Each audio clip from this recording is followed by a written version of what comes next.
Former Arizona basketball standout Joseph Blair returned to the Old Pueblo to host his Mama Blair basketball camp. It's a free camp for underserved kids in our community. Blair created it as a way to give back to Tucson and to serve as a tribute to a very important person in his life.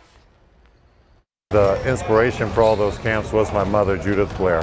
Former Wildcat turned NBA coach Joseph Blair spent years giving back to the Tucson community. His mom, Judith Blair, right by his side. Any kid that ever came to camp, they'd see her write a registration.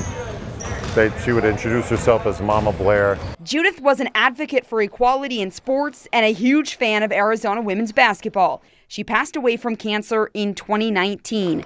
So when Blair decided to restart his camp, it was only right that we could come back and do this in her honor. 80 kids from across Tucson took the court at Desert View High School, working on their footwork, passing, and shooting. It's pretty cool to pick off the skills and see what he passes down to us. It's good to learn from someone who's actually been in college basketball. But this camp is about more than perfecting their three-point shot. Something that a lot of these kids can take away is just friendships and what it means to be a community and take pride in your community. Malachi Queen and Quincy Geary know that firsthand. Once campers, they came back this year to help coach. We still hang out with people that we went to this camp 6-7 years ago. This camp isn't the only way Blair is honoring his mom. He also plans to redo the basketball courts at Palo Verde Park.